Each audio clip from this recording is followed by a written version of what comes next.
Let's bring in Stephen Yates. He's a former Deputy Assistant to the Vice President for National Security Affairs under Dick Cheney. Mr. Yates, thanks so much for being with us. I have to confess, I thought Haqqani was already a designated terror group, given their terror record. Why did it take so long for the official designation? I think it's exceedingly difficult to answer why it would take so long. They attacked the U.S. Embassy in Kabul no less than a year ago. It would seem to be fairly obvious signs of what they're up to, hitting our troops, destabilizing Afghanistan. The only real explanation would have to be hesitancy among some in Washington to think differently about Pakistan, which remains one of the most dangerous countries in the world. Well, do you think this list has become increasingly politicized? I do. I mean, unfortunately, after 9/11, of course, it did open a lot of tools for us to have multilateral squeezing of finances to have an impact on global terror networks. Unfortunately, there are these odd cases like North Korea for political reasons being removed, an Iranian freedom fighting organization remaining on the list decades after forsaking violence. And so, unfortunately, it does kind of come down to a political and risk calculus in Washington. Well, look, you know better than I do that the U.S. relationship with Pakistan is already encumbered and strained, and that's putting it politely. So what now? Well, I do think that this will raise some tension. Publicly, the government of Pakistan is not going to see that they have an opinion one way or the other, because they'll say that these are not Pakistanis, they're not their nationals. But they're operating on their territory. This has been a neuralgic point for a very long time. We really have quite a dangerous situation in Pakistan. The president said that he would give us a new strategy for dealing with Pakistan. That seemed to pass away with Richard Holbrooke. It's very dangerous, actually, to increase pressure without a strategy for containing it going forward. Unfortunately, the death of Osama bin Laden didn't solve this. We still have Islamist groups, nuclear weapons, and an unstable region. Yeah, but as you pointed out, obviously upon taking office, the president promised this new strategy with Pakistan to improve relations. At its heart, what happened with that? Well, number one, I imagine it was harder than the bright minds thought it would be when they came in.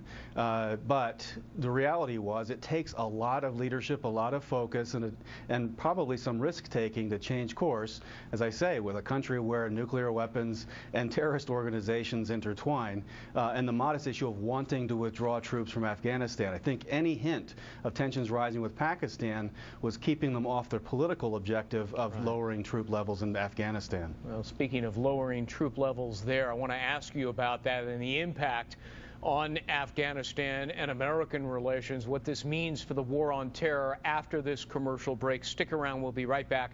More of our conversation with Stephen Yates. Back now, our conversation live with Stephen Yates on the U.S. designating the Haqqani network as a terror group, which I think surprised a lot of people, myself included, because we all thought it already was. But given the rise of the Haqqani and the increasingly fractious relationship with Pakistan, is it, Stephen, all the more risky now to be withdrawing troops from neighboring Afghanistan?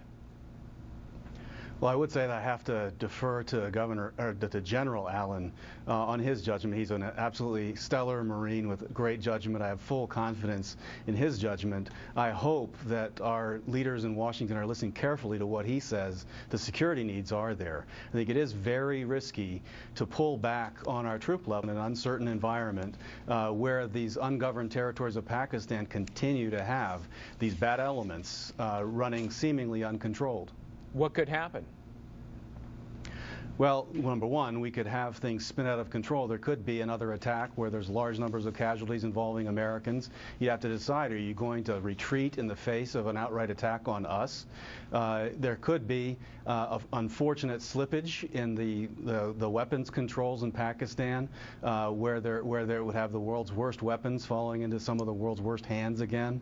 And, of course, Afghanistan is not exactly the best endowed place for stable governance and economic development. This risk is long-term, and it's irresponsible to sort of turn our back. When you tell the enemy when you're going to get out well in advance, all they have to do is hunker down and wait you out, right? So how would you handicap a return to the same old Taliban-controlled Afghanistan, which is fertile ground for terrorism?